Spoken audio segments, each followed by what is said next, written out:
आज हम बात करेंगे टेंशन के बारे में कि टेंशन कौन सी फोर्स होती है और किस तरीके से अप्लाई होती है, और इसके अलावा इसके रिलेटेड दो केसेस स्टडी करेंगे जिसके ज़रिए हम क्या करेंगे, एक्सेलरेशन और टेंशन के फॉर्मूला ड्राइव करेंगे। तो सबसे पहले हम बात करते हैं टेंशन की।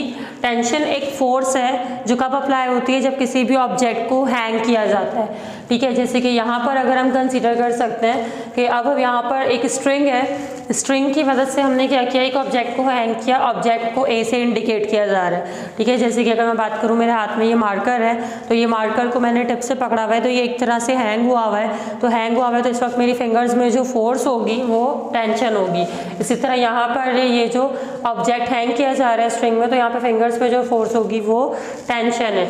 इसके अलावा ये एक तरीके से अपवर्ड भी अप्लाई हो सकती है, यानी कि जो फिंगर्स में फोर्स है वो टेंशन है, लेकिन ये डाउनवर्ड भी प्रोड्यूस हो सकती है, क्योंकि खिंचाव जो प्रोड्यूस हो रहा है जो इसमें वो कहाँ हो रहा है, वो डाउनवर्ड हो रहा है। ठीक है, इसी तरीके से जब भी किसी ऑब्जेक्ट को हैंग किया जाएगा स्ट्रिंग की मदद से, तो वहाँ पर जो खिंचाव प्रोड्यूस होता है वो टेंशन होता है। इसी तरह हम टग ऑफ वॉर में देख सकते हैं, टग ऑफ वॉर में जब रोप को स्ट्रेच किया जा रहा होता है तो वहाँ पर हॉरिजॉन्टली टेंशन प्रोड्यूस हो रही होती है।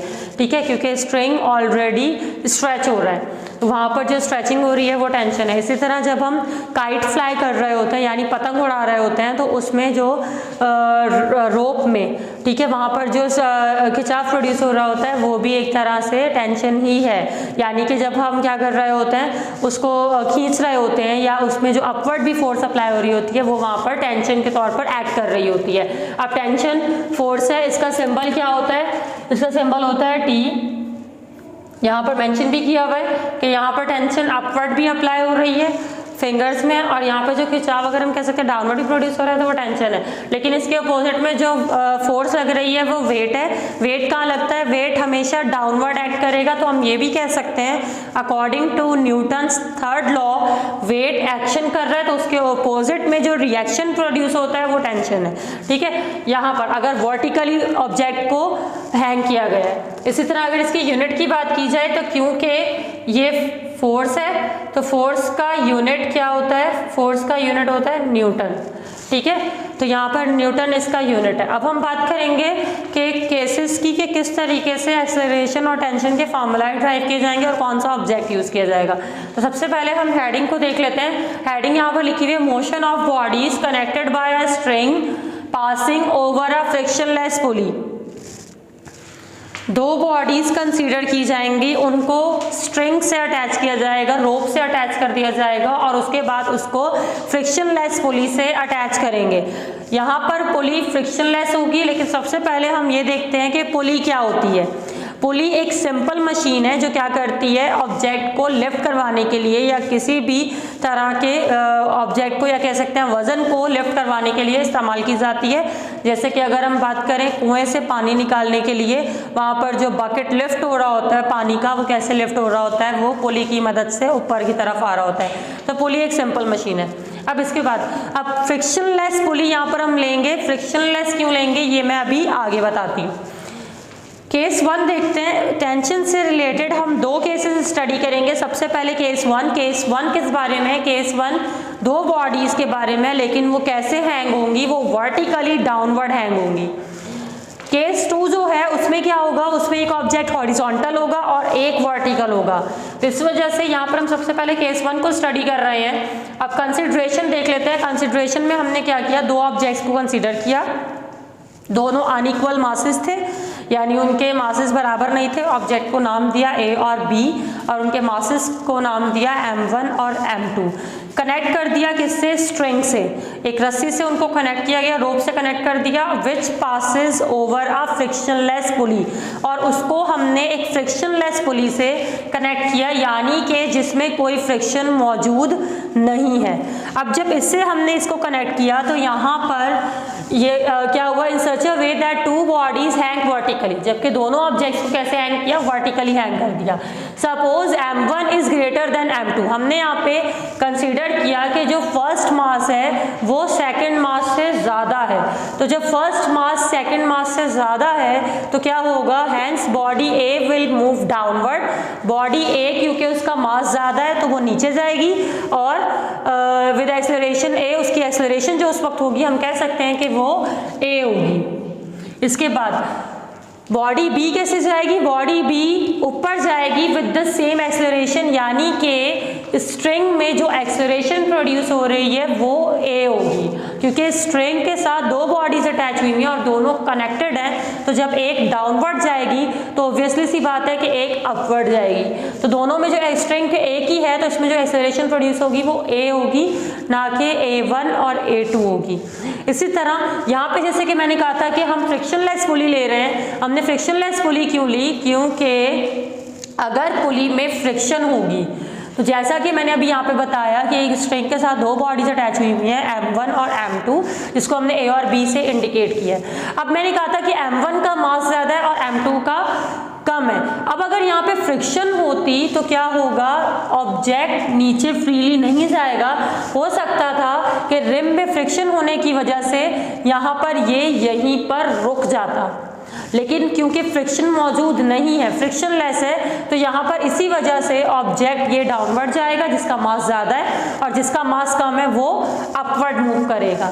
इसके बाद फिर यहाँ पर हमने कहा कि जब इसके मासेस M1 M2 है, तो हम अगर फर्स्ट बॉडी की बात करें तो फर्स्ट बॉडी के लिए उसका वेट डाउनवर्ड एक्ट कर रहा है और वहाँ पर जो टेंशन प्रोड्यूस हो रही है वो अपवर्ड एक्ट कर रही है, ठीक है, क्योंकि वेट हमेशा डाउनवर्ड एक्ट करेगा, लेकिन यहाँ पर वेट के अगेंस्ट में जो फोर्स प्रोड्यूस हो रही है वो टेंशन है, क्योंकि स्ट्रिंग का जो खिंचाव प्रोड्यूस हो रहा है वो यहाँ से हो रहा है। इसी तरह हमने सेकंड बॉडी की बात की तो सेकंड बॉडी पर भी वेट डाउनवर्ड लग रहा है और टेंशन अपवर्ड लग रही है, लेकिन ए डाउनवर्ड जा रहा है और बी अपवर्ड जा रहा है। अब इसके बाद यहाँ पर हम इनकी डेरिवेशन की बात करेंगे, हमने टेंशन और एक्सेलरेशन का फॉर्मूला ड्राइव करना है, यानी कि इसके लिए और इसके लिए। अब यहाँ पर डेरिवेशन में हमने क्या किया, सबसे पहले हम बात करेंगे फर्स्ट ऑब्जेक्ट की। तो फर्स्ट ऑब्जेक्ट के लिए हमने कहा कि इस पे दो फोर्सेस लग रही हैं, two forces are acting on body A. Body A पर दो फोर्सेस लग रही हैं, कौन कौन सी, एक weight is a force, we have studied it before. अब इसके बाद टेंशन की बात अगर हम करें तो ये भी फोर्स है, तो वेट कहाँ लग रहा है, weight of the body acting vertically downward, weight downward लग रहा है, और इसका जो वेट है उसको हम W1 से शो कर रहे हैं, क्यों, क्योंकि जो सेकंड बॉडी है उसके वेट को हमने W2 से शो किया है। इसके बाद इसकी जो टेंशन है वो कहाँ लग रही है, स्ट्रिंग में जो इस वक्त टेंशन प्रोड्यूस हो रही है वो अपवर्ड लग रही है और उसको हमने T से शो किया। इसको T1 T2 क्यों नहीं कर रहे, सेम केस जैसा कि मैंने एक्सेलरेशन के लिए कहा कि एक्सेलरेशन एक्सेलरेशन A1 A2 नहीं होगा, क्यों, क्योंकि एक ही स्ट्रिंग है और एक ही स्ट्रिंग में इक्वल एक्सेलरेशन प्रोड्यूस हो रही है, तो उसी तरह एक ही स्ट्रिंग है तो एक ही स्ट्रिंग में जो टेंशन प्रोड्यूस हो रही है वो हर पॉइंट पे इक्वल है, जिसकी वजह से हम उसको सिर्फ T ले रहे हैं, T1 T2 नहीं ले रहे। अब यहाँ पर हमने कहा कि अब क्योंकि फर्स्ट ऑब्जेक्ट जैसा कि मैंने कहा था कि डाउनवर्ड मूव कर रहा है, तो डाउनवर्ड मूव करने की वजह से उसका वेट अब डाउनवर्ड लग रहा है तो वो ज़्यादा है और टेंशन कम है। मैंने पहले भी इस बारे में बात की थी कि ऑब्जेक्ट जिस डायरेक्शन में मूव करता है उसी तरफ उसकी फोर्स ज़्यादा होती है, यानी कि अगर ये डाउनवर्ड मूव कर रहा है तो इसके ऊपर जो डाउनवर्ड फोर्स लग रही है वो ज़्यादा है। इसका मतलब है कि बॉडी का वेट ज़्यादा है और टेंशन कम है। तो यहाँ पर हमने इसको मेंशन किया कि weight is greater than tension. फिर अब जब वेट ज़्यादा है टेंशन कम है, तो अब मुझे फाइंड करनी है नेट फोर्स। तो नेट फोर्स को निकालने के लिए हम इधर क्या करेंगे, नेट फोर्स को निकालने के लिए ग्रेटर माइनस लेस, यानी जो ग्रेटर है, जो फोर्स ग्रेटर है उसमें से लेस वाले को, कम फोर्स को माइनस करेंगे। तो जो ऑब्जेक्ट पर फोर्स अप्लाई हो रही है, रिजल्टेंट फोर्स अप्लाई हो रही है, हमारे पास वो आ जाएगी। ठीक है। तो इस वजह से मैंने क्या किया, यहाँ पे W1 माइनस टी, यानी W1 में से T का फैक्टर पूरा माइनस हो गया, तो जो उस जितना एक्स्ट्रा वेट बच रहा है जो बॉडी को नीचे लेके जा रहा है वो F1 से इंडिकेट किया हुआ है। तो F1 किसके इक्वल है, W1 माइनस T के इक्वल है। इसके बाद हमने कहा कि यहाँ पर W1, अब W1 किसके इक्वल है, W1 इक्वल है M1G के, और यहाँ पर F1 किसके इक्वल है, F1 इक्वल है M1A के। इसके बाद अब यहाँ पर हमने क्या किया, हमने कहा कि F1 की जगह क्या आ गया, M1A, और यहाँ पर W1 की जगह क्या आ गया, M1G, और minus T as it is. ये हो गई equation 1। I hope you have understood till here. अब हम आगे बात करेंगे सेकंड बॉडी की। सेकंड बॉडी के लिए हमने क्या किया, सेकंड बॉडी के लिए भी हमने दो फोर्सेस कंसीडर की जो कि इस पर इस वक्त एक्ट कर रही थी। वो दो फोर्सेस कौन कौन सी हैं, वो दो फोर्सेस, सबसे पहली फोर्स जो यहाँ पर अप्लाई हो रही है वो वेट है, और वेट को हमने शो किया W2 से, और वो कहाँ लग रहा है, वो डाउनवर्ड एक्ट कर रहा है। इसके बाद फिर हमने कहा कि इसके ऊपर एक और फोर्स लग रही है जो बॉडी को अपवर्ड पुल कर रही है, वो फोर्स कौन सी है, वो टेंशन है। लेकिन यहाँ पर ऑब्जेक्ट जो मूव कर रहा है वो अपवर्ड मूव कर रहा है, तो जब ऑब्जेक्ट की मूवमेंट अपवर्ड हो रही है इसका मतलब कि यहाँ पर टेंशन ज़्यादा है जो ऑब्जेक्ट को ऊपर की तरफ लेके जा रही है वेट को रेजिस्ट करते हुए। तो जब यहाँ पर टेंशन ज़्यादा है तो यहाँ पर हमने ये मेंशन किया कि tension is greater then W2। अब जब यहाँ पर ये मेंशन किया तो अब हम फाइंड करेंगे नेट फोर्स। नेट फोर्स जैसा कि मैंने कहा था कैसे फाइंड होगी, ग्रेटर माइनस लेस। तो यहाँ पर ग्रेटर क्या था, टेंशन थी, तो टेंशन में से हमने W2 को माइनस कर दिया। तो जब W2 को हमने टेंशन से माइनस किया तो W2 किसके इक्वल है, M2G, और F2 किसके इक्वल है, F2 is equals to M2A according to Newton second law. ठीक है, जो कि फॉर्मूला हमने वहाँ पर ड्राइव किया था। अब यहाँ पे सेकंड बॉडी की बात हो रही है तो हमने F2 is equals to M2A लिखा। फर्स्ट बॉडी की थी तो हमने F1 is equals to M1A लिखा। ए यहाँ पर एक्सेलरेशन है, A1 A2 क्यों नहीं कर रहे मैंने अभी बता दिया।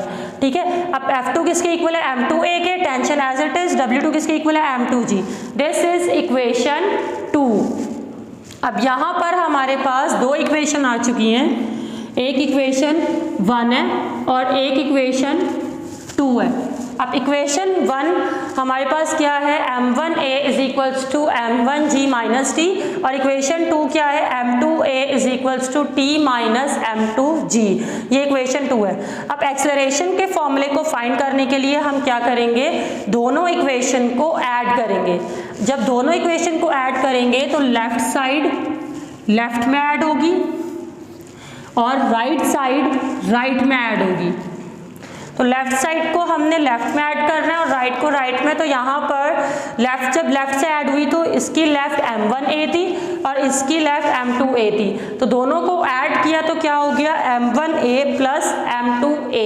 इसके बाद अगर हम इसकी राइट देखें तो इसकी राइट थी M1G माइनस टी, तो यहाँ पर इसकी राइट क्या थी, T माइनस M2G। तो दोनों को प्लस किया तो क्या आ गया, M1G minus T plus T minus M2G। इसके बाद अब यहाँ पर हम कॉमन निकालेंगे, तो दोनों में से जब कॉमन निकलेगा तो A कॉमन आ गया, दोनों में सेम था, और डिफरेंट क्या बचा, M1 प्लस M2, तो ये ब्रैकेट में लिख दिया। इसके बाद यहाँ पर T से T कैंसिल, क्यों, क्योंकि माइनस प्लस माइनस, तो ये कैंसिल हो गए, तो बचा क्या, M1G माइनस M2G। इसके बाद यहाँ से G को कॉमन निकाला, तो जब इस G को हम कॉमन निकालेंगे तो ये G बाहर आ गया और ब्रैकेट में क्या बचा, M1 माइनस M2। इसके बाद ये यहाँ पर मल्टीप्लाई में था तो नीचे जाकर डिवाइड हो गया, तो एक्सेलरेशन का फॉर्मूला क्या बन गया, G into M1 minus M2 upon M1 plus M2। ये एक्सेलरेशन के लिए ड्राइव हो गया। अब हम ड्राइव करेंगे टेंशन का फॉर्मूला। टेंशन के फॉर्मूले को ड्राइव करने के लिए हम इन्हीं दो इक्वेशन का इस्तेमाल करेंगे। पहली इक्वेशन क्या है, M1A is equals to M1G minus T, ये इक्वेशन 1 है, और इसके बाद M2A is equals to T minus M2G, ये इक्वेशन 2 है। तो अब क्या करेंगे, इन दोनों को डिवाइड करेंगे। डिवाइड किस तरीके से करेंगे कि 1/2 होगा, यानी कि 1 ऊपर होगी और 2 नीचे होगी।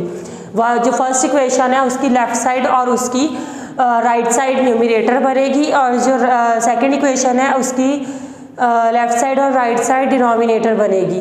तो यहाँ पर हम क्या करेंगे, इन दोनों को डिवाइड करेंगे तो लेफ़्ट से डिवाइड होगी और राइट से डिवाइड होगी। तो लेफ़्ट साइड यहाँ पर क्या है m1a फर्स्ट इक्वेशन की, और सेकंड की लेफ़्ट साइड क्या है m2a। तो दोनों को डिवाइड किया तो m1 डिवाइड बाय m2a।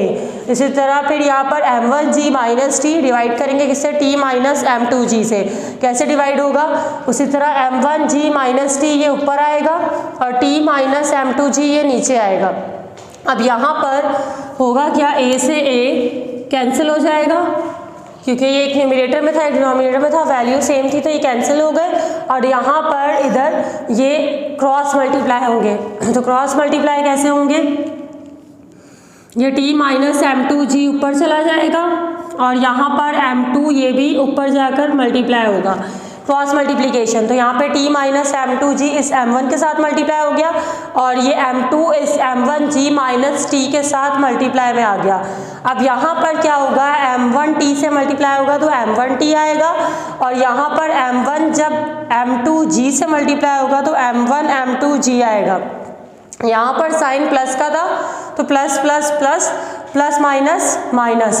तो यहाँ पर जो स्टूडेंट्स अमूमन गलती करते हैं वो क्या गलती होती है, वो ये होता है कि यहाँ पर वो m1 m2g को जब मल्टीप्लाई करते हैं तो वो इसको m3g कर देते हैं, क्योंकि मल्टीप्लाई में पावर्स ऐड होती हैं तो इस वजह से वो यहाँ पर 1 और 2 को ऐड करके 3 कर देते हैं। You will not do like this. क्यों, क्योंकि पावर्स अगर हो तो वो ऐड होती हैं, अगर ऊपर पावर हो। ये पावर्स नहीं है, ये सिंबल्स हैं, ठीक है। m1 और m2 ये दो अलग अलग मासेस हैं, तो मासेस को डिफ्रेंशिएट करने के लिए उनको 1 और 2 से इंडिकेट किया गया है। तो इस वजह से यहाँ पर m1 और m2 एज इट इज़ अलग अलग आएंगे, ये एक साथ ऐड नहीं होंगे क्योंकि ये अलग अलग मासेस हैं। अब m2 जब मल्टीप्लाई होगा m1g से तो m1 m2g plus minus minus m2t से मल्टीप्लाई होगा तो m2t। इसके बाद अब यहाँ पर ये माइनस m1 m2g है तो उधर जाकर प्लस हो जाएगा, ये माइनस m2t है तो इधर आकर प्लस होगा।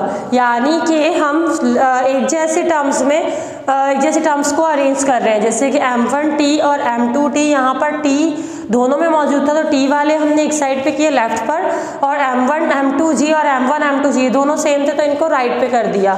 अब इसके बाद यहाँ पर ये t कॉमन था तो इसको हमने इधर कॉमन निकाला और बचा क्या, m1 प्लस m2। इधर क्या हुआ, इसका कोफिशिएंट 1 था, इसका भी कोफिशिएंट 1 था, तो 1 प्लस 1 ऐड हुआ तो क्या हो जाएगा, यहाँ पर 2 आ जाएगा और m1 m2g as it is.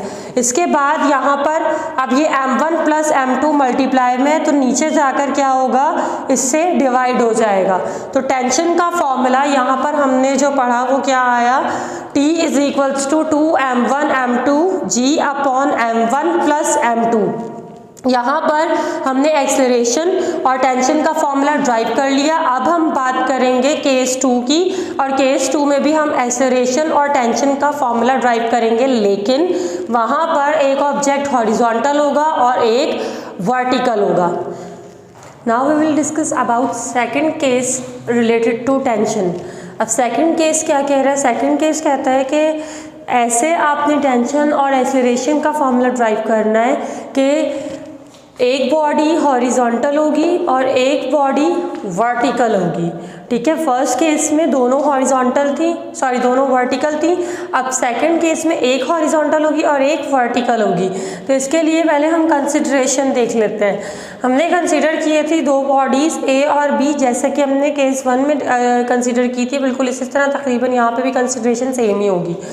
दो बॉडीज़ हमने कंसीडर की थी जिनके अनइक्वल मासेस थे, यानी उनके मासेस बराबर नहीं थे, एक का ज़्यादा था और एक का कम था। दोनों के मासेस को हमने m1 और m2 से शो किया था। फिर दोनों को हमने स्ट्रिंग से कनेक्ट कर दिया था, connected by a string which passes over a frictionless pulley. और किससे पास करवाई थी, फ्रिक्शनलेस पुली से पास करवाई थी। ये पुली मौजूद है, इससे हमने दो बॉडीज़ को पास करवाया स्ट्रिंग की मदद से। The body A moves vertically downward with an acceleration A. अब बॉडी ए जो है वो कहाँ जा रही है, वर्टिकली डाउनवर्ड मूव कर रही है। और इसके बाद and the body B moves on a smooth horizontal table, और जो बॉडी बी है वो कहाँ मूव कर रही है, वो स्मूथ हॉरिजॉन्टल टेबल पे मूव कर रही है towards the pulley with the same acceleration, उसी एक्सेलरेशन से जिससे बॉडी ए मूव कर रही है पुली की तरफ। ठीक है, तो यहाँ पर हमने दो बॉडीज कंसीडर की, एक का मास m1 है, एक का m2 है, एक को a कहा गया है और एक को b कहा गया है। अब दोनों को फ्रिक्शनलेस पुली से अटैच किया एक स्ट्रिंग की मदद से। स्ट्रिंग इस तरह से कनेक्ट किया गया कि एक बॉडी वर्टिकल हो और एक टेबल पर या कह सकते हैं स्मूथ सरफेस पर हॉरिजॉन्टल हो।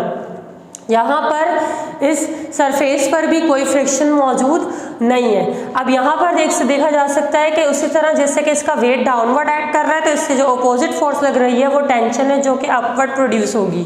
ठीक है, तो वेट यहाँ पर डाउनवर्ड है और टेंशन यहाँ पर अपवर्ड है। अब इसी तरह यहाँ पर सेकंड बॉडी के लिए बात करें तो सेकंड बॉडी पर तीन फोर्सेस हैं। तीन फोर्सेस ये हम कह सकते हैं कि तीन तरह के एजेंट्स अप्लाई हो रहे हैं। वेट कहाँ लग रहा है, डाउनवर्ड। इसका वेट W1 था तो इसका वेट W2 है, लेकिन नॉर्मल रिएक्शन कहाँ लग रहा है, अपवर्ड लग रहा है। तो नॉर्मल रिएक्शन अपवर्ड है, लेकिन टेंशन जो यहाँ पर मौजूद है वो लग रही है स्ट्रिंग की तरफ, या कह सकते हैं कि पुली की तरफ। तो टेंशन पुली की तरफ पुल कर रही है। क्यों? क्योंकि जब ऑब्जेक्ट यहाँ पर नीचे की तरफ आएगा तो यहाँ पर क्या होगा, ये आगे की तरफ मूव करेगा। अब सवाल यहाँ पर ये आता है कि जब ये मास लाइटर है और ये हैवियर है, तो हैवियर मास के फेवर में काम होना चाहिए। ऑब्जेक्ट को यहीं पर रुके रहना चाहिए, इसको नीचे नहीं आना चाहिए। लेकिन पहली वजह तो यहाँ पर यह है कि क्योंकि हमने सरफेस फ्रिक्शनलेस ली है, तो सरफेस फ्रिक्शनलेस है जिसकी वजह से यहाँ पे कोई फ्रिक्शन मौजूद नहीं है। तो यहाँ पर जब ये ऑब्जेक्ट नीचे की तरफ आएगा तो ये स्मूथ सरफेस पे मूव करता हुआ पुली की तरफ आएगा, यानी कि यहाँ पे रोकने के लिए इसको कोई फोर्स मौजूद नहीं है। और दूसरी बात हम यहाँ पर डिस्कस करेंगे इस डेरिवेशन को करते हुए कि यहाँ पर ऑब्जेक्ट टेंशन के फेवर में क्यों मूव कर रहा है, बाकी किसी फोर्स के फेवर में मूव क्यों नहीं कर रहा। पहला रीज़न तो फ्रिक्शन है कि फ्रिक्शन की वजह से, क्योंकि बॉडी फ्रिक्शनलेस है, इसकी वजह से वो फॉरवर्ड मूव कर रही है। लेकिन फॉरवर्ड ही क्यों जा रही है, इसको हम आगे चलकर अभी डिस्कस करते हैं। अब आते हैं हम अपने डेरिवेशन की तरफ। अब डेरिवेशन में क्या बताया जा रहा है, उसी तरह पहले हमने फर्स्ट बॉडी कंसीडर की। फर्स्ट बॉडी के लिए हमने कहा कि इस पर दो तरह की फोर्सेस लग रही हैं, एक वेट जिसको हमने W1 से शो किया जो कि वर्टिकली डाउनवर्ड लग रहा है, और एक टेंशन जिसको हमने कहाँ कंसीडर किया, अपवर्ड कंसीडर किया, जो कि किस तरफ लग रही है, पुली की तरफ लग रही है, इसको हमने T से शो किया। उसी तरह क्योंकि ऑब्जेक्ट डाउनवर्ड मूव कर रहा है, तो डाउनवर्ड मूव कर रहा है, इसका मतलब इसका वेट इसकी टेंशन से ज़्यादा है। तो जब वेट टेंशन से ज़्यादा है तो अगर उसी तरह हम इसकी नेट फोर्स निकालें तो नेट फोर्स कैसे आएगी, ग्रेटर माइनस लेस। तो ग्रेटर यहाँ पे W1 था, लेस यहाँ पे T था, तो W1 माइनस T किया, तो यहाँ पर इसकी नेट फोर्स आ गई। अब W1 किसके इक्वल था, M1G के इक्वल था, और F1 किसके इक्वल था, M1A के इक्वल था। ये सारी चीज़ें तकरीबन हम अपने फर्स्ट केस में डिस्कस कर चुके हैं, तो ये बिल्कुल उसी तरह हम इसको आगे सॉल्व कर रहे हैं। तो F1 की जगह क्या आ गया, M1A, और W1 की जगह क्या आ गया, M1G माइनस T। ये हो गई इक्वेशन 1। अब हम बात करेंगे सेकंड बॉडी के लिए। फर्स्ट बॉडी की जो इक्वेशन आई है वो बिल्कुल केस 1 से रिजेंबल कर रही है, लेकिन जो सेकंड बॉडी की इक्वेशन आएगी वो चेंज होगी। तो सेकंड बॉडी पर हमने कंसिडर किया कि तीन तरह की फोर्सेस लग रही हैं। सबसे पहली फोर्स जो है वो वेट है, जिसको हमने W2 से शो किया, वो वर्टिकली डाउनवर्ड पुल कर रहा है। और दूसरी जो चीज़ है वो टेंशन है। टेंशन कहाँ लग रही है इस वक्त, टेंशन लग रही है हॉरिजॉन्टली टुवर्ड्स द पुली। क्यों? क्योंकि स्ट्रिंग की डायरेक्शन अब पुली की तरफ है, तो यहाँ पर जिस तरफ से उसको खिंचाव मिल रहा है वो यहाँ पर है, वो पॉइंट्स। ठीक है, तो यहाँ पर इसकी वजह से पुली की तरफ लग रही है। अब नॉर्मल रिएक्शन यहाँ पर जो सरफेस प्रोड्यूस कर रहा है वेट के अगेंस्ट में, अपवर्ड, क्योंकि जब डाउनवर्ड वेट खींच रहा है तो बॉडी डाउनवर्ड नहीं जा रही। क्यों नहीं जा रही? क्योंकि इसको एक अपवर्ड रेजिस्टिंग फोर्स हम कह सकते हैं, या हम कह सकते हैं कि एक रिएक्शनल फोर्स मिल रही है जो कि वेट को बैलेंस कर रही है। तो नॉर्मल रिएक्शन अपवर्ड लग रहा है बॉडी पर। इसके बाद अब हम कह रहे हैं हम कि W2 और R नॉर्मल रिएक्शन और वेट ये दोनों इक्वल हैं और अपोजिट है। ये दोनों इक्वल है, इक्वल यानी बराबर होंगे मैग्नीट्यूड में, वैल्यू में, और इनकी डायरेक्शन अपोजिट है, एक डाउनवर्ड है एक अपवर्ड है। तो डायरेक्शन जब अपोजिट है तो ये क्या करेंगे, ये एक दूसरे को कैंसिल कर देंगे। जब इन्होंने एक दूसरे को कैंसिल कर दिया तो इसका मतलब ये दोनों फोर्सेस बॉडी पर अपना असर नहीं डाल रही, क्योंकि ये इक्वल थी तो इन पर कोई असर नहीं महसूस हो रहा। जैसे कि मैंने थर्ड लॉ में भी बताया था, थर्ड लॉ के वक्त मैंने बताया था कि जैसे टग ऑफ वॉर होती है तो उसमें अगर दोनों अपोजिट साइड से फोर्स बैलेंस है तो जो स्ट्रिंग होगा, जो रोप होगी, वो किसी की भी फेवर में नहीं जाएगी। तो उसी तरह यहाँ पे ये बराबर थी तो हम कहते हैं जो इक्वल फोर्सेस होती हैं वो कैंसिल कर देती हैं। इसके बाद अब यहाँ पर कह रहे हैं अब जब ये दोनों फोर्सेस कैंसिल हो गई तो जाहिर सी बात है तीसरी फोर्स कौन सी है, टेंशन। सिर्फ एक फोर्स बॉडी पे बच रही है, तो जब एक फोर्स बच रही है तो वो फोर्स बॉडी को किस तरफ लेके जा रही है, पुली की तरफ, क्योंकि उसकी डायरेक्शन पुली की तरफ है। तो हम कह रहे हैं कि बॉडी पर जो नेट फोर्स है वो सिर्फ इस वक्त टेंशन है। ठीक है, तो यहाँ पे इस वजह से F2 किसके इक्वल आ गया, T के इक्वल आ गया। अब F2 किसके इक्वल है, M2A के। यहाँ पर भी A1 A2 क्यों नहीं कर रहे, जैसा कि मैंने पहले बताया था एक्सेलरेशन स्ट्रिंग में प्रोड्यूस हो रही है, तो स्ट्रिंग A की है जिसकी वजह से इसकी एक्सेलरेशन भी A की है। तो यहाँ पर F2 की जगह क्या आ गया, M2A is equals to T। ये हो गई इक्वेशन 2। अब इक्वेशन 2 भी आ चुकी है, इक्वेशन 1 भी आ चुकी है। अब हम क्या करेंगे, हम एक्सेलरेशन का फॉर्मूला ड्राइव करेंगे कि एक्सेलरेशन किस तरह से हम फाइंड कर सकते हैं। तो जैसे पहले भी एक्सेलरेशन फाइंड करने के लिए केस 1 में हमने क्या किया था, हमने दोनों इक्वेशन को ऐड किया था। बिल्कुल इसी तरह यहाँ पर भी हम दोनों इक्वेशन को, पहली इक्वेशन ये वाली है, इसको और इसको ऐड करेंगे। तो ये दोनों इक्वेशन को जब हम ऐड करेंगे तो ऐड करके क्या होगा, सेम वही तरीका, लेफ्ट में ऐड होगी और राइट में ऐड होगी। तो लेफ्ट साइड क्या है, M1 है, यहाँ पर भी लेफ्ट साइड क्या है, M2 है। तो दोनों को प्लस किया तो M1A प्लस M2A, इसके बाद is equals to M1G minus T आ गया यहाँ पर और प्लस कर दिया इसमें T। अब इसको फर्दर सॉल्व करेंगे तो फर्दर सॉल्व करके यहाँ पर माइनस प्लस माइनस, तो T से T कैंसिल हो गया। यहाँ पर दोनों में सेम क्या था, यहाँ पर A सेम था। तो जब A सेम था तो इसको हमने कॉमन निकाला, तो कॉमन निकाला तो A बाहर आ गया, ब्रैकेट में क्या बच गया, M1 प्लस M2। इसके बाद फिर अब ये M1G एज इट इज आ गया। अब ये यहाँ पर मल्टीप्लाई में A के साथ, so it will be dividing M1G, तो ये उधर जाके डिवाइड में चला जाएगा राइट साइड पे।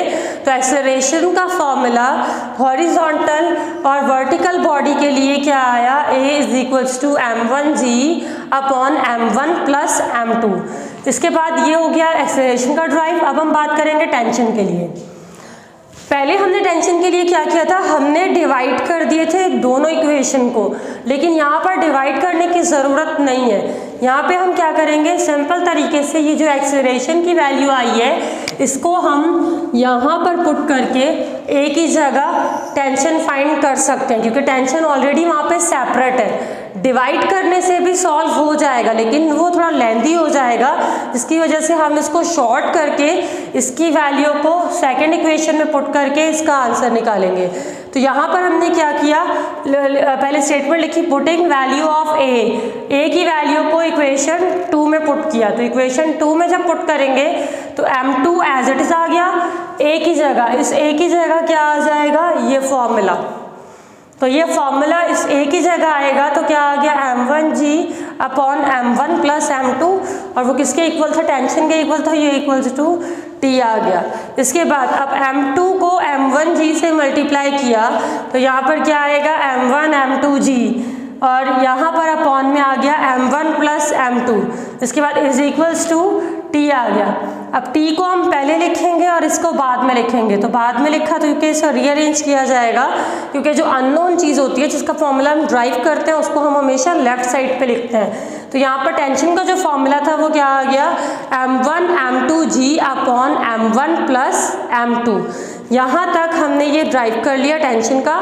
यहाँ पर दोनों केसेस हमारे ख़त्म हो चुके हैं। अब हम बात करेंगे नेक्स्ट टॉपिक की, मोमेंटम के बारे में। हम डिस्कस करेंगे मोमेंटम के बारे में। मोमेंटम के बारे में डिस्कस करने से पहले हम कुछ एग्जांपल्स यहाँ पर डिस्कस करेंगे, जिनके जरिए आपको ये क्लियर होगा कि मोमेंटम है क्या चीज़ और इसको क्यों डिस्कस कर रहे हैं। सबसे पहली चीज़, अगर हम नोट करें कि कोई हैवी व्हीकल है, आप 24 व्हीलर्स की एग्जांपल ले सकते हैं, तो अगर वो एम्प्टी है, वो खाली है, तो ये है कि उसकी अगर वो मूव कर रहा है तो उसकी जो रफ्तार होगी या उसकी जो मोशन होगी वो as compare to loaded truck कम होगी। यानी उसको रोकना, हम रोकने के सेंस में अगर एग्जांपल लें तो उसको रोकना as compare to loaded truck के आसान होगा।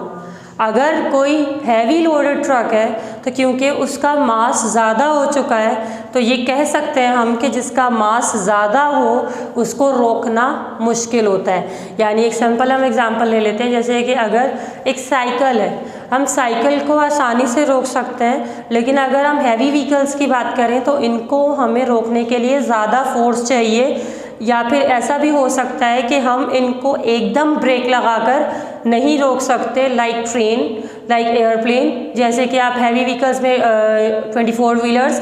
तो ये सारी एग्जांपल जो हैं, इनको अगर हम देखें, ये जो व्हीकल्स हैं इनको रोकना मुश्किल है फोर्स लगाकर। ठीक है, तो इसका मतलब ये है कि इनमें मूवमेंट करने की सलाहियत ज़्यादा है, क्योंकि किसी भी ऑब्जेक्ट को, जैसे कि अगर मैं बात करूं कि मैं ये मार्कर है, इस मार्कर को अगर मैं थ्रो करती हूं और अगर कोई मेरे आगे से कैच कर रहा है तो वो इसको बआसानी कैच कर लेगा। लेकिन इसी की निस्बत अगर कोई हैवी चीज़ हो या जैसे कि फ़ुटबॉल वगैरह हो, तो अगर उसको थ्रो किया जाए तो ये उसके लिए कंट्रोल करना या उसकी मूवमेंट को रोकना थोड़ा मुश्किल होगा। उसी तरह अगर किसी चीज़ की रफ्तार ज़्यादा है, यानी कि कोई चीज़ ज़्यादा तेज़ी से मूव कर रही है, तो उसको रोकना एज़ कंपेयर टू वो बॉडी जिसकी वेलोसिटी कम थी ज़्यादा मुश्किल होगा। तो उसको रोकना मुश्किल क्यों है, इसका मतलब हमें ये भी दिखाई दे रहा है कि जिस बॉडी की वेलोसिटी ज़्यादा होती है उसको भी रोकना मुश्किल है। एक तो ये चीज़ कि जिसकी मूवमेंट ज़्यादा होगी, और मूवमेंट किसकी ज़्यादा होगी, जिसका मास ज़्यादा होगा, और उसी तरह जिसकी वेलोसिटी ज़्यादा होगी उसको भी रोकना मुश्किल होगा। तो यहाँ पर हमें ये समझ आ रही है कि ऑब्जेक्ट की मूवमेंट किस पे डिपेंड करती है, दो चीज़ों पे डिपेंड करती है, एक मास और दूसरा वेलोसिटी। मास ज़्यादा होगा तो भी ऑब्जेक्ट को रोकना मुश्किल है, अगर वेलोसिटी ज़्यादा है तो भी उसको रोकना मुश्किल है। तो बॉडी की जो मोशन है वो दो चीज़ों पे डिपेंड कर रही होती है, मास और वेलोसिटी पे। इस मास और वेलोसिटी के प्रोडक्ट को हम कहते हैं मोमेंटम।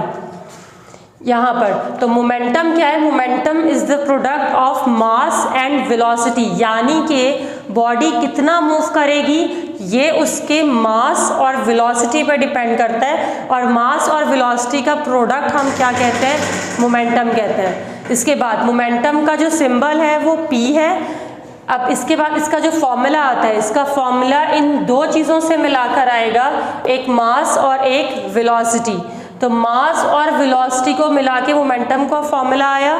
तो फॉर्मूला भी बिल्कुल क्या शो कर रहा है कि मास और वेलोसिटी को मल्टीप्लाई किया जाए तो क्या आएगा, मोमेंटम आएगा।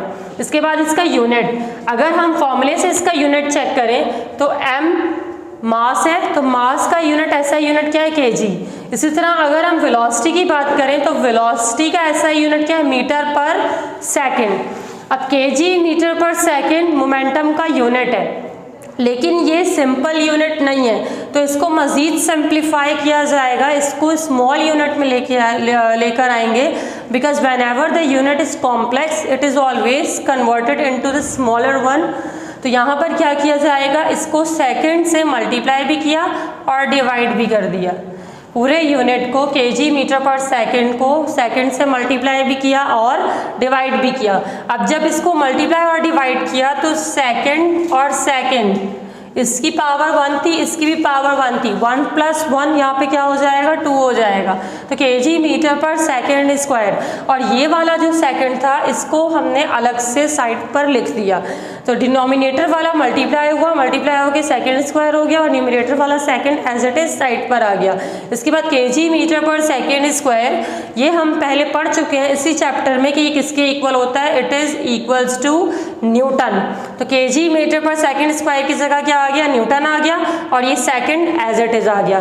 तो Newton second is the SI unit for momentum. इसके बाद अब नेचर की बात की जाए तो यहाँ पर अगर फॉर्मूले से ही हम चेक करें तो मास की कोई नेचर नहीं है, यानी कि इसको डायरेक्शन की जरूरत नहीं है। तो जब इसे डायरेक्शन की जरूरत नहीं है तो हम इसको स्केलर कहते हैं। तो मास स्केलर है, वेलोसिटी वेक्टर है। इसका मतलब जो मोमेंटम की डायरेक्शन होगी वो किस पर डिपेंड करेगी, वेलोसिटी की डायरेक्शन पे। ये वेलोसिटी की डायरेक्शन को अडॉप्ट करेगा, तो क्योंकि इसको पर्टिकुलर डायरेक्शन मिल रही है जिसकी वजह से हम इसको वेक्टर कंसीडर करते हैं।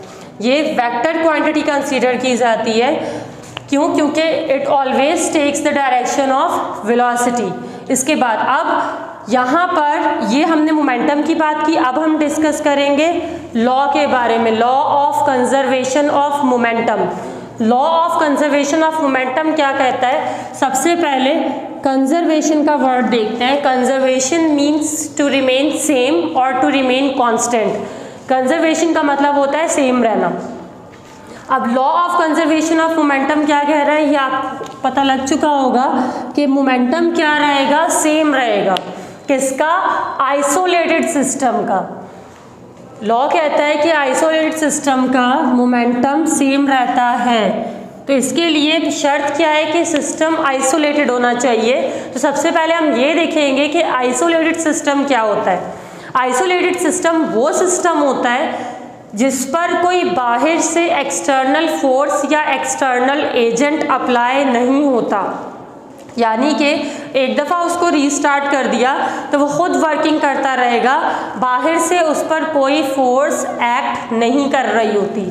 ठीक है, इस तरह का सिस्टम आइसोलेटेड सिस्टम होता है। जैसे कि हम कंसीडर करते हैं एक कंटेनर है, उसमें गैस मौजूद है, तो अगर उसके अंदर गैस मौजूद है तो गैस के मॉलिक्यूल्स इंटरनली खुद मूव कर रहे हैं कंटेनर के अंदर। कंटेनर को बाहर से कोई फोर्स नहीं मिल रही, तो अगर उसको बाहर से फोर्स नहीं मिलती तो वो आइसोलेटेड सिस्टम होता है। इसी तरह हम कोई ऑब्जेक्ट कंसीडर कर सकते हैं जिसको बाहर से फोर्स ना मिले।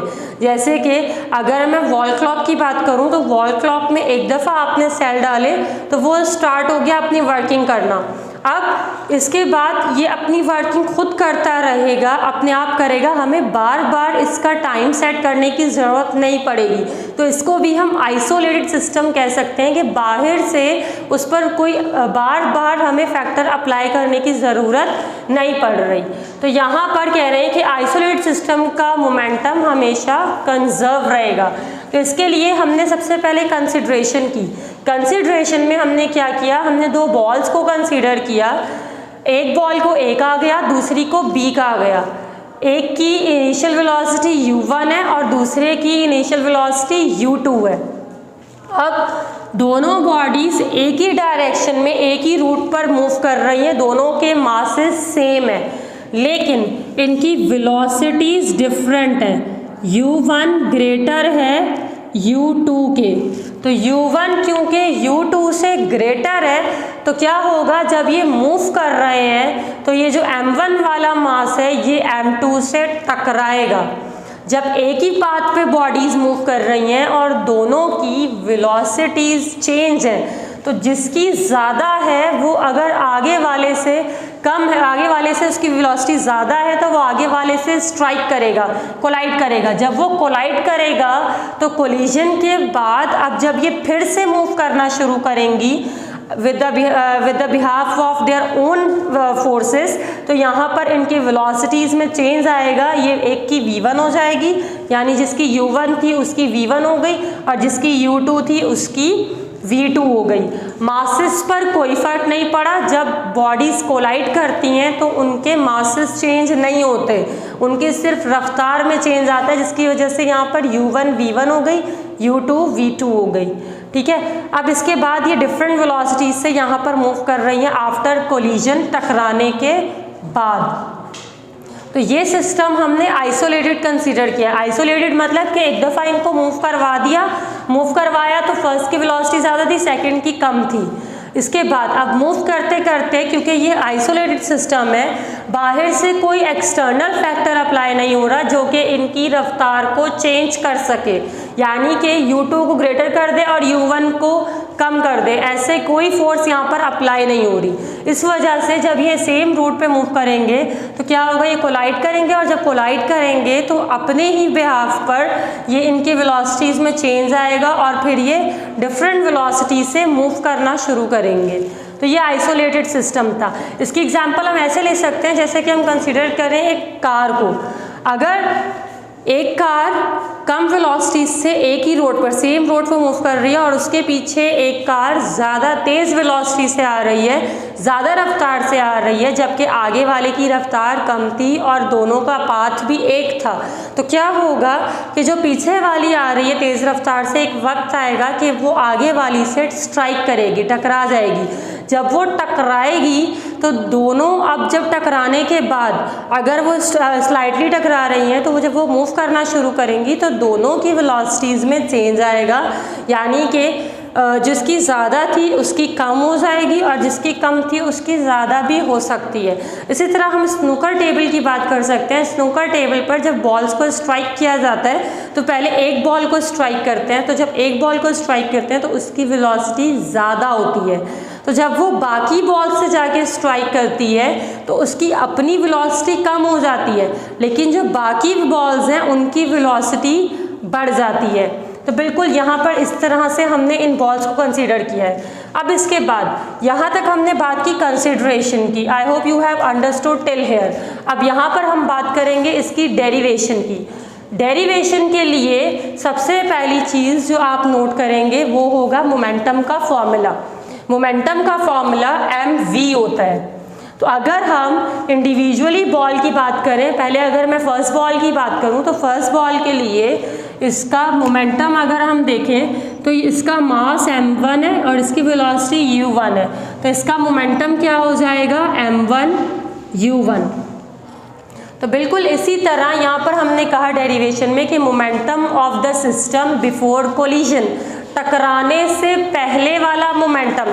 तो टकराने से पहले वाला मोमेंटम कौन सा होगा, इन दो बॉडीज़ का जब इनकी वेलोसिटीज़ u1 और u2 है। तो फर्स्ट बॉडी की अगर हम बात करें तो इसका मोमेंटम क्या हो गया, m1 u1। तो ये फर्स्ट बॉडी के लिए। और अगर मैं सेकंड बॉडी के मोमेंटम की बात करूं तो इसका क्या होगा, m2 u2। अब अगर मैं पूरे सिस्टम की बात करूं बिफोर कोलिजन, टकराने से पहले इस पूरे सिस्टम की बात करूं तो इनका ओवरऑल मोमेंटम क्या होगा, प्लस करके आएगा। तो यहाँ पर m1 u1 plus m2 u2 इनको ऐड कर दिया दोनों बॉडीज़ के मोमेंटम को। इसके बाद ये हो गया टकराने से पहले वाला। अब जब कोलिजन हो गया तो कोलिजन के बाद इसकी वेलोसिटी में चेंज आया और बिल्कुल इसी तरह इसकी वेलोसिटी में भी चेंज आया, तो इसका मोमेंटम हो जाएगा m1 v1 और इसका मोमेंटम क्या हो जाएगा, m2 v2। ठीक है, अकॉर्डिंग टू द फार्मूला, क्योंकि फार्मूला क्या था, मास मल्टीप्लाई बाय वेलोसिटी। तो यहाँ पर फर्स्ट के मास को फर्स्ट की वेलोसिटी से मल्टीप्लाई किया, यहाँ पे सेकंड के मास को सेकंड की वेलोसिटी से मल्टीप्लाई किया, फिर दोनों को ऐड करेंगे तो पूरे सिस्टम का मोमेंटम आ जाएगा। तो यहाँ पे momentum of the system after collision, टकराने के बाद क्या हो गया, m1 v1 plus m2 v2। इसके बाद अब ये दोनों, हमने दोनों के मोमेंटम्स ओवरऑल कंसीडर कर लिए। अब लॉ क्या कहता है, लॉ कहता है according to the law of conservation of momentum कि total momentum of the balls before collision, टकराने से पहले वाला मोमेंटम, यानी यहाँ पर जो मोमेंटम होगा वो यहाँ के मोमेंटम से बराबर होगा, जबकि वेलोसिटीज़ में चेंज आ रहा है। तो यहाँ पर हमने यही बात लिख दी कि the total momentum of the balls before collision is equals to total momentum after collision. तो बिफोर कोलिजन वाला मोमेंटम कौन सा था, ये वाला m1 u1 plus m2 u2, और टकराने के बाद वाला मोमेंटम कौन सा है, m1 v1 plus m2 v2। तो दोनों बराबर हैं, तो यहाँ पर हमने उसको सब्स्टिट्यूट कर दिया।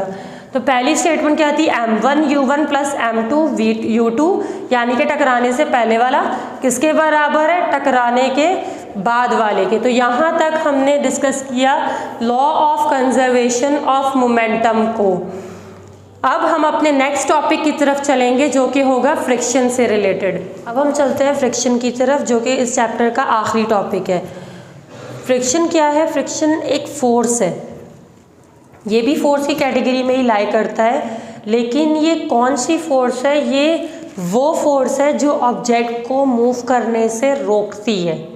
अब तक हमने जितनी भी फोर्सेस पढ़ी वो सारी वो फोर्सेस थी जो ऑब्जेक्ट को मूव करवाने में मदद दे रही थी, लेकिन फ्रिक्शन क्या करती है, फ्रिक्शन ऑब्जेक्ट की मूवमेंट को रोकने के लिए प्रोड्यूस हो रही होती है। ठीक है, तो पहली चीज़ कि ये कब प्रोड्यूस होगी, दो ऑब्जेक्ट्स के दरमियान में उनको रोकने के लिए प्रोड्यूस होगी। वजह क्या है इसकी प्रोडक्शन की, किस वजह से प्रोड्यूस होती है, ड्यू टू रफनेस, यानी कि जब ऑब्जेक्ट की सरफेसेस रफ होती हैं तो वहाँ पर जो फोर्स एक्सर्ट हो रही होती है वो फ्रिक्शन होती है। इवन हमारी यूनिवर्स में कोई भी चीज़ 100% स्मूथ नहीं है।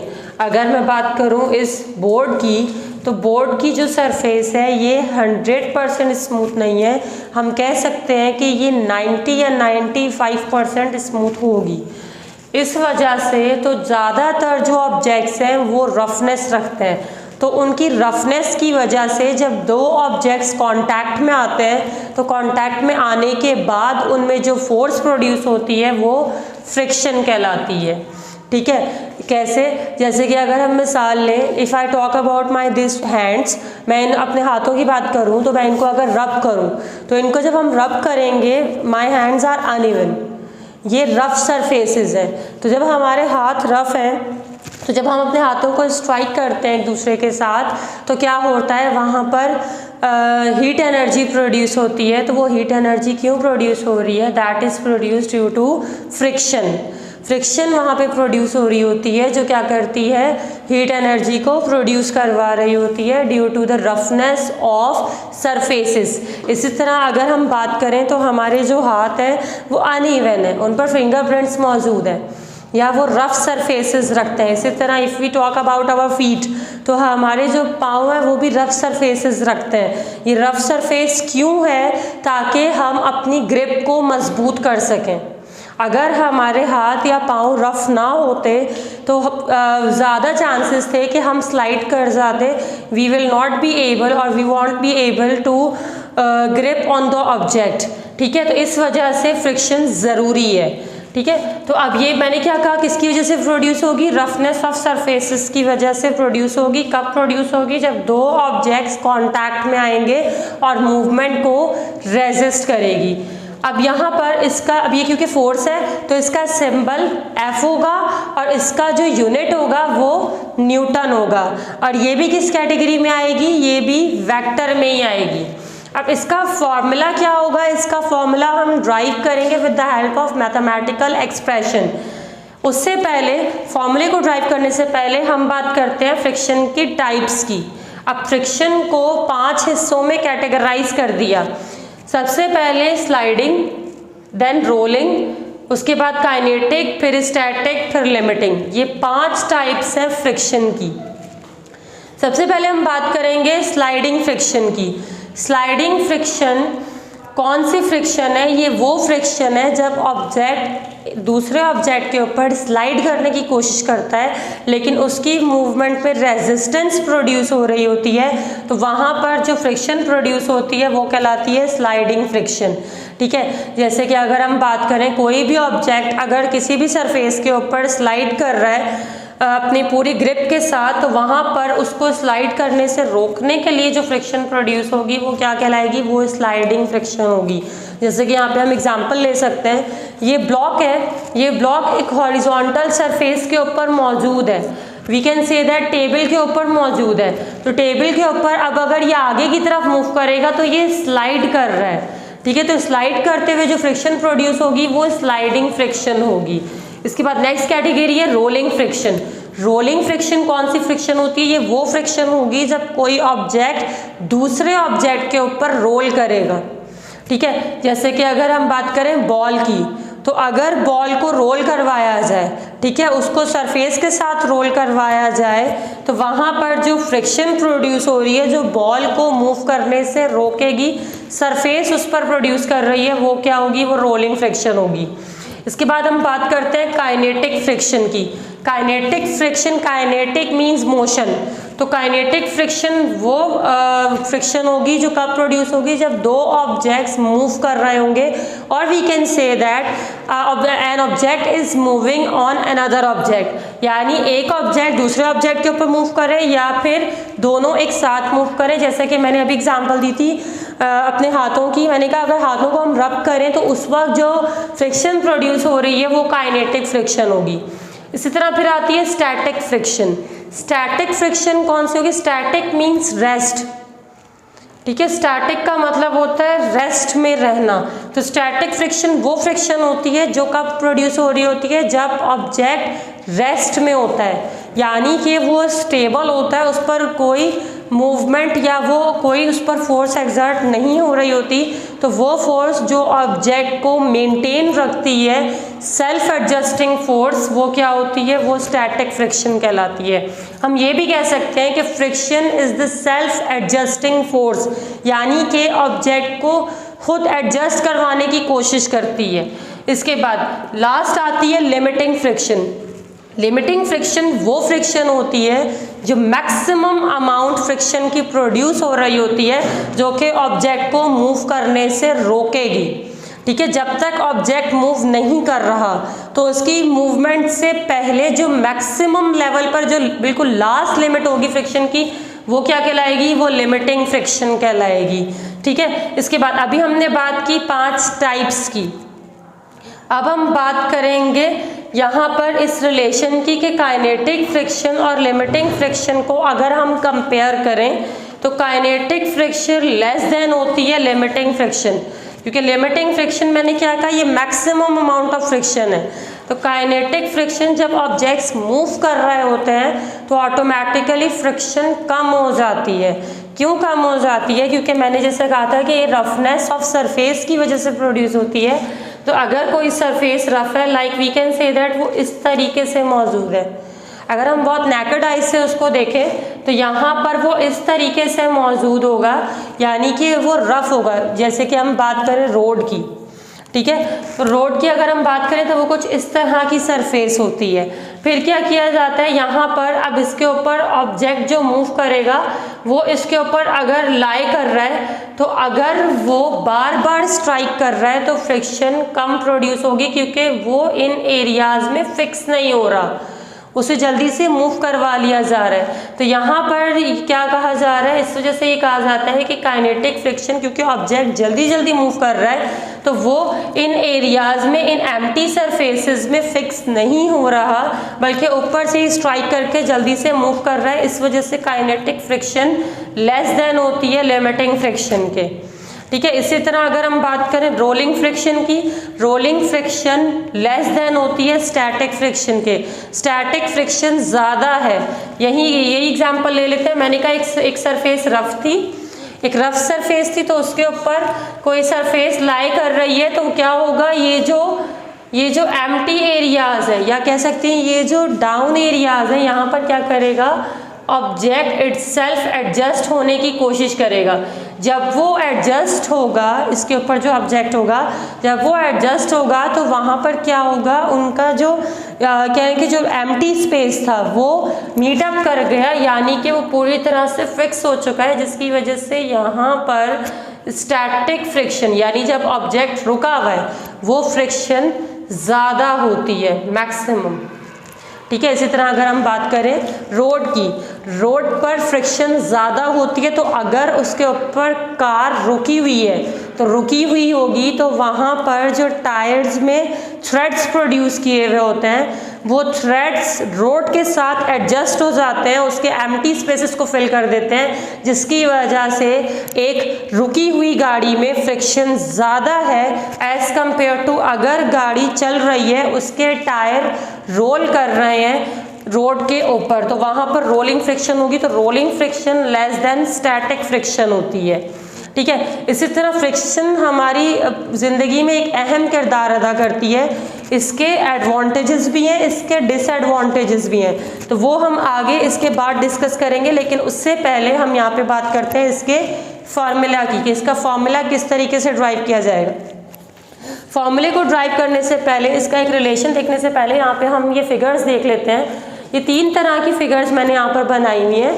फर्स्ट फिगर में क्या दिखाया जा रहा है कि जो हॉरिजॉन्टल वेट था वो, या हॉरिजॉन्टल बॉडी थी, ब्लॉक था, वो हैवियर था एज कंपेयर टू जो हैंग हुआ हुआ था वो लाइटर था। तो हैंग हुआ हुआ लाइटर है और जो ऊपर सरफेस पे रखा हुआ है वो हैवियर है। तो यहाँ पर हम कह रहे हैं कि फ्रिक्शन भी मौजूद है। एक तो वो फोर्स है जो ऑब्जेक्ट को डाउनवर्ड खींच रही है, वो वेट है। तो वेट ऑब्जेक्ट को डाउनवर्ड खींच रहा है, तो वेट के अगेंस्ट में यहाँ पर एक और फोर्स प्रोड्यूस हो रही है F, जो ऑब्जेक्ट को कहाँ खींच रही है, वेट की डायरेक्शन में खींच रही है। यानी कि वेट डाउनवर्ड लग रहा है तो जो फोर्स प्रोड्यूस हो रही है इस स्ट्रिंग में हॉरिजॉन्टली, वो उसको राइटवर्ड खींच रही है, आगे की तरफ खींच रही है। लेकिन ऑब्जेक्ट आगे नहीं मूव कर रहा, क्यों? क्योंकि यहाँ पर इसको रेजिस्ट करने वाली एक फोर्स मौजूद है जो कि फ्रिक्शन है। तो यहाँ पर फ्रिक्शन क्या कर रही है, इस फोर्स को रेजिस्ट कर रही है। फिर आहिस्ता आहिस्ता हमने क्या किया, इसका वेट ज़्यादा कर दिया। तो वेट ज़्यादा किया तो अब ये जो इस तरफ फोर्स अप्लाई होगी राइटवर्ड, ये भी ज़्यादा होगी। तो राइटवर्ड फोर्स ज़्यादा हो रही है तो फ्रिक्शन भी यहाँ पर एक तरह से मैक्सिमम लेवल पर प्रोड्यूस होगी।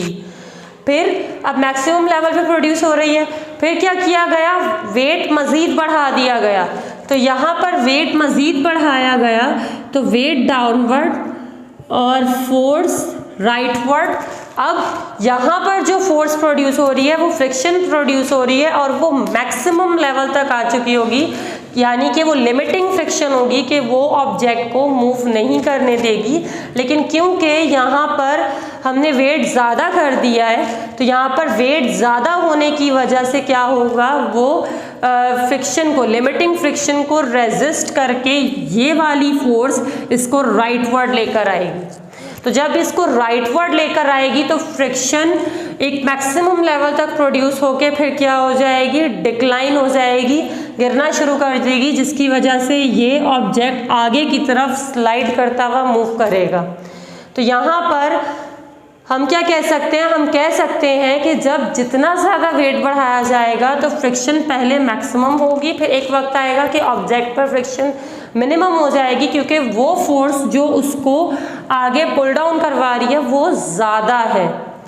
ठीक है। इसी तरह जैसे कि अगर हम बात करें पुराने ज़माने में आग लगाने के लिए स्टोन्स का इस्तेमाल किया जाता था। 2 स्टोन्स को स्ट्राइक करते थे, फिर क्या होता था, आग लग जाती थी। तो वहाँ पर भी यही फिनोमेना यूज़ होता था कि 2 स्टोन्स में फ्रिक्शन प्रोड्यूस होती थी, वो फ्रिक्शन हीट एनर्जी की सूरत में आगे प्रोड्यूस होती थी और क्या होता था, आग लग जाती थी। तो बिल्कुल ये फ्रिक्शन का ही फिनोमेना वहाँ पर इस्तेमाल होता था। अब जैसा कि मैंने कहा कि हम क्या कर रहे हैं, वेट बढ़ा रहे हैं, वेट बढ़ाते जा रहे हैं, फोर्स इस तरफ लग रही है। तो हम ये कह सकते हैं कि जितना ज़्यादा ऑब्जेक्ट पर वेट होगा, यहाँ पर अगर मैं बात करूँ इसका वेट डाउनवर्ड है और नॉर्मल रिएक्शन अपवर्ड है, तो जितना ज़्यादा बॉडी पर वेट एक्ट करेगा उतना ज़्यादा उसका नॉर्मल रिएक्शन भी होगा। तो उतना ज़्यादा नॉर्मल रिएक्शन होगा। तो अगर हम फोर्स ऑफ फ्रिक्शन की बात करें, यहाँ पर जो फ्रिक्शन ले रहे हैं वो हम लिमिटिंग फ्रिक्शन ले रहे हैं, क्योंकि जो लास्ट पॉइंट पर जो फ्रिक्शन मैक्सिमम प्रोड्यूस हुई थी वो लिमिटिंग फ्रिक्शन थी। तो हम कह रहे हैं कि limiting friction is directly proportional to normal reaction, यानी कि ऑब्जेक्ट पर जितना ज़्यादा वेट होगा उतना ज़्यादा नॉर्मल रिएक्शन होगा, और वेट ज़्यादा होने की वजह से फ्रिक्शन भी ज़्यादा प्रोड्यूस होगी, तो वो लिमिटिंग फ्रिक्शन होगी। तो यहाँ पर हम अगर थर्ड बॉडी के लिहाज से बात करें, यहाँ पर फ्रिक्शन कम थी, यहाँ पर ज़्यादा हो गई और यहाँ पर मैक्सिमम लेवल पर आई, तो वो जो मैक्सिमम लेवल पे आई वो लिमिटिंग फ्रिक्शन थी, अब वो डायरेक्टली प्रोपोर्शनल है आर के, नॉर्मल रिएक्शन के। अब यहाँ पर in the same manner proportional remove होगा तो क्या आएगा, इक्वल्स टू और कांस्टेंट। अब यहाँ पर इक्वल्स टू आ गया, कांस्टेंट यहाँ पे क्या है, constant of proportionality is coefficient of friction. इसको हम, ये म्यू पढ़ा जाता है, इस म्यू को हम कोफिशिएंट ऑफ फ्रिक्शन भी कह सकते हैं। अब यहाँ पर ये कोफिशिएंट ऑफ फ्रिक्शन है, आर क्या था, नॉर्मल रिएक्शन। नॉर्मल रिएक्शन किसके बराबर है, वेट के बराबर है, और वेट किसके इक्वल होता है, एम जी के। We have studied it before. इसके बाद अब यहाँ पर F S as it is आ गया, mu as it is, instead of R क्या आ गया, एम जी। ये जो फॉर्मूला है F S is equals to mu M G, we can say that this is the formula for force of friction. ये friction का formula है, ये भी यूज़ होता है और अक्सर जगहों पर हम इसको भी यूज़ करते हैं। तो ये दोनों फार्मूलाएं फ्रिक्शन के लिए इस्तेमाल होते हैं। यहाँ पर हमने लिमिटिंग फ्रिक्शन की बात की थी, लेकिन ये किसी भी टाइप की फ्रिक्शन के लिए यूज़ किए जा सकते हैं। अब हम बात करेंगे कोफिशिएंट ऑफ फ्रिक्शन की, कि कोफिशिएंट ऑफ फ्रिक्शन क्या चीज़ है। कोफिशिएंट ऑफ फ्रिक्शन रेशो है लिमिटिंग फ्रिक्शन और नॉर्मल रिएक्शन का। लिमिटिंग फ्रिक्शन यहाँ पर एफ एस से शो की गई है, नॉर्मल रिएक्शन यहाँ पे आर से शो किया गया है। तो लिमिटिंग फ्रिक्शन और नॉर्मल रिएक्शन को अगर हम डिवाइड करें तो वहाँ पर जो कांस्टेंट आएगा वो कोफिशिएंट ऑफ फ्रिक्शन कहलाता है। ठीक है, ये जो आर है ये रिएक्शन था दो सरफेसेस के दरमियान में, और लिमिटिंग फ्रिक्शन वो फ्रिक्शन थी जो कब प्रोड्यूस हो रही थी, जब ऑब्जेक्ट को स्लाइड करवाया जा रहा था, लेकिन उस वक्त जो मैक्सिमम लेवल पे फ्रिक्शन थी वो लिमिटिंग फ्रिक्शन थी। तो इन दोनों को डिवाइड कर दें तो क्या आ जाएगा, म्यू आ जाएगा। अब इसका कोई यूनिट नहीं है। यूनिट क्यों नहीं है, क्योंकि ratio has no unit. Ratio क्या होता है, comparison between two similar quantities.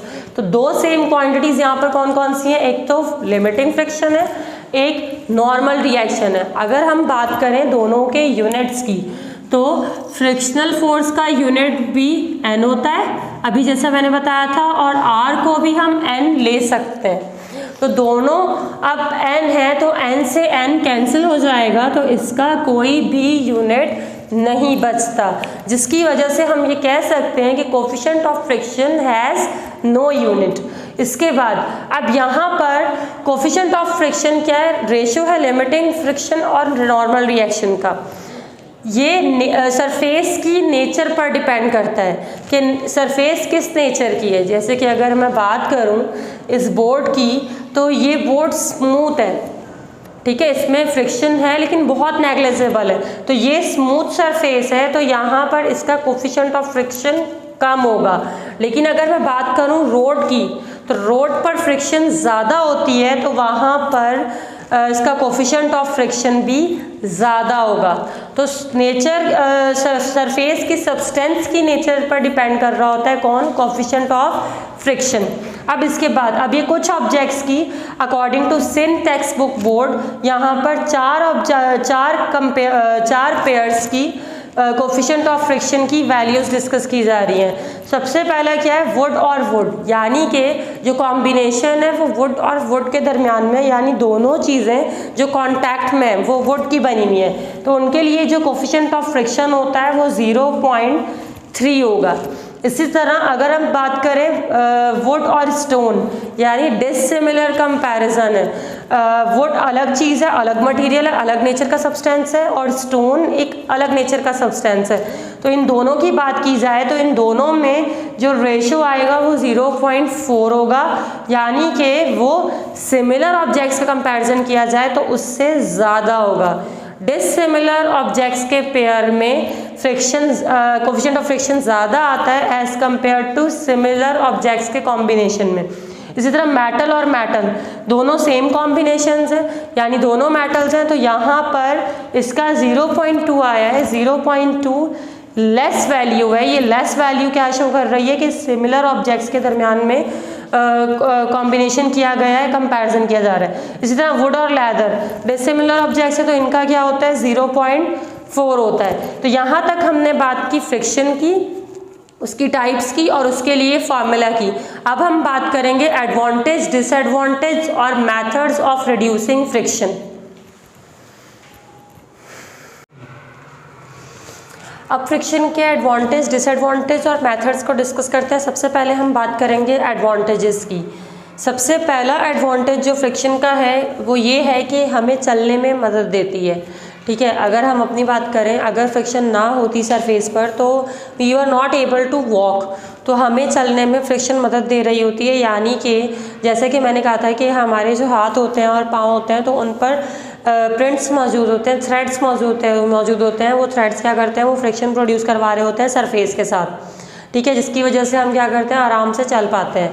इसी तरह फिर यहाँ पर दूसरा जो इसका एडवांटेज है वो क्या है कि व्हीकल्स की मूवमेंट के लिए फ्रिक्शन ज़रूरी है। अगर हम व्हीकल्स की बात करें तो उनके जो टायर्स होते हैं, व्हील्स होते हैं, तो व्हील्स थ्रेडेड रखे जाते हैं। थ्रेडेड क्यों रखे जाते हैं, ताकि वो फ्रिक्शन प्रोड्यूस कर सकें सरफेस के साथ और वो किसी भी व्हीकल को, गाड़ी वगैरह को बैलेंस करके मूव करवा सकें। अगर वहाँ पे फ्रिक्शन ना हो, जैसे कि अगर हम बात करें वो रोड, यानी हाईवे रोड्स की अगर बात करें तो ज़्यादातर वो रोड जो प्लेन होते हैं, यानी जिन पर इतनी ज़्यादा फ्रिक्शन नहीं होती, जो as compare to other roads smooth होते हैं, तो वहाँ पर रोड एक्सीडेंट्स ज़्यादा होते हैं। तो वो एक्सीडेंट ज़्यादा क्यों होते हैं, क्योंकि सरफेस बहुत स्मूथ होती है, तो बॉडी क्या करती है, यानी गाड़ी वगैरह क्या करती है, स्लिप कर जाती हैं। जब स्लिप कर जाती हैं तो वो क्या होता है कि वहाँ पे रोड एक्सीडेंट्स वगैरह सरअंजाम पाए जा रहे होते हैं अमूमन। इसी तरह फिर अगर हम बात करें आगे रेलवे ट्रैक्स की, तो जो हिल एरियाज़ होते हैं वहाँ पे रेलवे ट्रैक्स पर क्या किया जाता है, हर बारिश के बाद वहाँ पर रेत डाली जाती है, सैंड डाली जाती है। सैंड क्यों डाली जाती है, क्योंकि सैंड फ्रिक्शन को रिड्यूस करती है, फ्रिक्शन क्रिएट करती है। तो फ्रिक्शन को क्रिएट करने के लिए क्या किया जा रहा होता है, वहाँ पे सैंड थ्रो की जा रही होती है, क्योंकि जब बारिश होती है तो बारिश एज ए लुब्रिकेंट क्या करती है, फ्रिक्शन को कम कर देती है, जिसकी वजह से ट्रेन के स्लिप होने का ख़तरा होता है। इसी तरह अगर हम बात करें ट्रेन की, तो ट्रेन में अगर आपने उसके व्हील्स देखे होंगे तो व्हील्स उसके जो ट्रैक होते हैं वो थोड़े से लॉन्ग रखे जाते हैं, इस तरीके से होते हैं। वो इस तरीके से क्यों होते हैं, ताकि वो फ्रिक्शन प्रोड्यूस कर सकें। फ्रिक्शन अगर वहाँ पे प्रोड्यूस नहीं होगी तो ट्रेन स्लिप हो सकती है और अपने ट्रैक से उतर सकती है। इसी तरह फिर अगर हम कार की बात करें तो कार पे थ्रेड्स मौजूद होते हैं। वो थ्रेड्स क्या करते हैं, वो फ्रिक्शन क्रिएट कर रहे होते हैं। व्हील्स पर थ्रेड्स मौजूद होते हैं, वो फ्रिक्शन क्रिएट कर रहे होते हैं, जो कि क्या होती है, हमारे लिए बेनिफिशियल होती है। इसी तरह अगर हम और भी इसके अलावा इस एस्पेक्ट से हट के बात करें तो फ्रिक्शन हमें लिखने में भी मदद देती है, यानी कि पेपर में फ्रिक्शन रखी जाती है, जिसकी वजह से हम उस पर आराम से लिख सकते हैं। जो बहुत स्मूथ पेपर होता है उस पर लिखना हमारे लिए मुश्किल हो जाता है, क्योंकि उस पर ग्रिप हमारी मजबूत नहीं होती। इसी तरह अगर हम बात करें तो कील ठोकने के लिए when we drive a nail into the wall, तो वॉल भी क्या करती है, फ्रिक्शन अप्लाई कर रही होती है, जिसकी वजह से वो कील को अपने अंदर ग्रिप कर रही होती है और किसी भी ऑब्जेक्ट को हैंग करवा रही होती है। ठीक है, अब इसके बाद आगे इसके हम क्या पढ़ेंगे, डिसएडवांटेज। अब जहाँ फ्रिक्शन के एडवांटेजेस हैं वहीं इसके डिसएडवांटेजेस भी हैं, यानी कि कहीं पर फ्रिक्शन प्रोड्यूस की जा रही होती है उससे फ़ायदा लेने के लिए, और कहीं पर फ्रिक्शन को रिड्यूस करवाया जा रहा होता है उसको कम करने के लिए, कि वहाँ पे वो बेनिफिशियल नहीं होती। तो इसके डिसएडवांटेजेस भी मौजूद है। तो सबसे पहला जो डिसएडवांटेज है वो है एनर्जी लॉस। फ्रिक्शन क्या करती है, एनर्जी को ज़ाया करती है। यानी कि अगर हम अपनी बात करें तो अगर हम कोई काम कर रहे हैं तो या किसी चीज़ को ग्रिप कर रहे हैं तो ग्रिप करने में हमें उस पर ज़्यादा फोर्स लगानी पड़ती है। तो ज़्यादा फोर्स लगाने की वजह से वहाँ पे हमारी एनर्जी लॉस हो रही होती है और हमारा जो काम होता है वो स्लो हो रहा होता है। इसी तरह लेस एफिशिएंसी, यानी मशीन्स 100% एफिशिएंसी से काम नहीं कर पाती। आइडियल मशीन्स एग्जिस्ट नहीं कर सकती, यानी जितना हम उनको इनपुट देते हैं, जितना हम उनको काम देते हैं, वो उतना हमें नहीं करके दे पा रही होती। क्यों? क्योंकि वहाँ पर उसके पार्ट्स में, मशीन के पार्ट्स में फ्रिक्शन प्रोड्यूस हो रही होती है, जो कि उसकी एफिशिएंसी को कम कर देती है। इसी तरह हीट। अब जब मूविंग पार्ट्स स्ट्राइक कर रहे होते हैं तो वहाँ पर ऐसा भी होता है कि हीट जनरेट होती है, जैसे कि मैंने अभी कहा था कि मैं अगर अपने हाथों को रब करूँ तो वहाँ पे क्या होगा, हीट जनरेट होगी। तो मैं ज़्यादा देर के लिए रब नहीं कर सकती। क्यों नहीं कर सकती? क्योंकि हीट जनरेट हो रही है जो कि मुझे पेनिट्रेट कर रही है। तो इसी तरह जैसे कि मशीन के मूविंग पार्ट्स स्ट्राइक करते हैं तो वहाँ पे हीट की जनरेशन हो रही होती है और वो हीट इतनी भी हो जाती है कि अक्सर मशीन्स में आग लग जाती है। यही वजह है जिसकी वजह से ज़्यादातर मशीनरी, आप अगर बात करें गर्मियों में, तो वो वैसे ही हीटअप हुई हुई होती हैं, तो जब वो स्ट्राइक कर रही होती हैं तो वहाँ पर ज़्यादा हीट प्रोड्यूस होने की वजह से आग लग जाती है, जिसकी वजह से मशीन डैमेज हो जाती है। इसके अलावा डैमेज ऑफ मूविंग पार्ट्स, अब जब कंटिन्यूसली मूविंग पार्ट्स स्ट्राइक कर रहे होते हैं तो ये भी होता है कि वो डैमेज होना शुरू हो जाते हैं, यानी कि वो जो ओरिजिनल फेस पे थे जैसे गियर्स वगैरह, तो वो ओरिजिनल फेस पे नहीं रहते हैं। उनकी फ्रिक्शन रिड्यूस होने की वजह से, फ्रिक्शन ज़्यादा होने की वजह से वो पार्ट्स डैमेज होना शुरू हो जाते हैं और जब वो डैमेज होते हैं तो वो मशीन काम करने के काबिल नहीं रहती। इसी तरह फिर रोड एक्सीडेंट्स, अब जैसे फ्रिक्शन अगर ज़्यादा है तो मैंने क्या कहा, बहुत कम होना भी सही नहीं है, बहुत कम होगी तो भी एक्सीडेंट्स का बाइस है।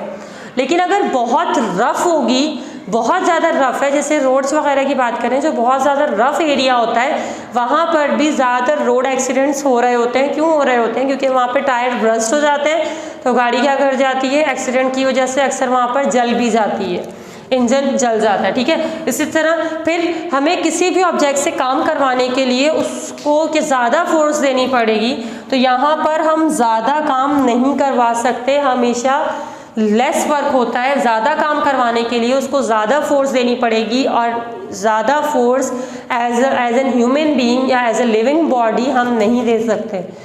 एडवांटेज डिसएडवांटेज को पढ़ने के बाद अब हम बात करेंगे मेथड्स की कि किस तरह से फ्रिक्शन को रिड्यूस किया जाता है, यानी कि मेथड्स फॉर रिड्यूसिंग फ्रिक्शन। तो सबसे पहली चीज़ जो हम फ्रिक्शन को रिड्यूस करने के लिए करते हैं, जहाँ पे हमें फ्रिक्शन नहीं सही होती वहाँ पे हम बॉल बेयरिंग्स का इस्तेमाल करते हैं, बॉल का इस्तेमाल कर सकते हैं, या हम ये भी कह सकते हैं कि हम टायर्स का इस्तेमाल करते हैं। यानी कि जहाँ पर ऑब्जेक्ट को स्लाइड करवा के उठाना मुश्किल हो जाता है तो वहाँ पे हम उसको रोल करवा कर अपलिफ्ट कर रहे होते हैं। क्यों? क्योंकि रोलिंग फ्रिक्शन स्लाइडिंग फ्रिक्शन से कम होती है। इसी तरह अगर हम एग्जांपल लें एक बस की, तो बस में क्या होता है, अगर बस में इतने सारे पैसेंजर्स हैं, उनका वेट ज़्यादा है, उनका मास भी ज़्यादा है, तो वहाँ पर अगर हम बस को स्लाइड करवाएं तो ये इम्पॉसिबल है एक फास्ट स्पीड में उसको मूव करना।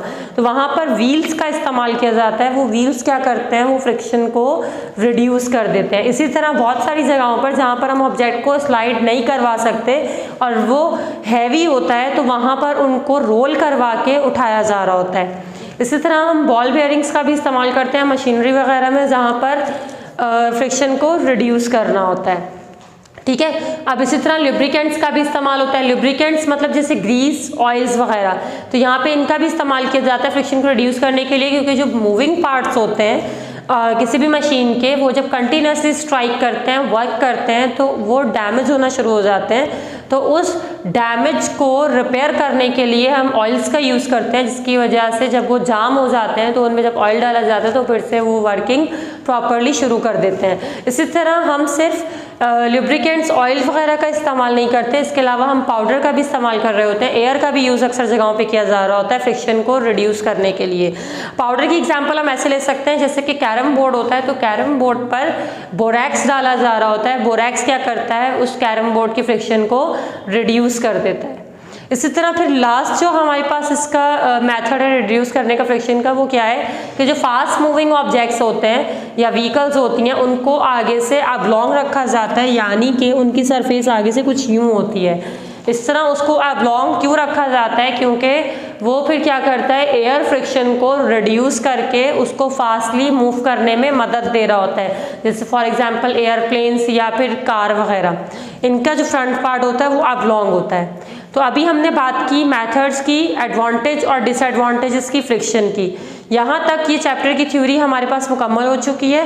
अब इसके रह गई प्रॉब्लम्स, तो अब नेक्स्ट वीडियो में हम बात करेंगे इस चैप्टर की प्रॉब्लम्स के बारे में।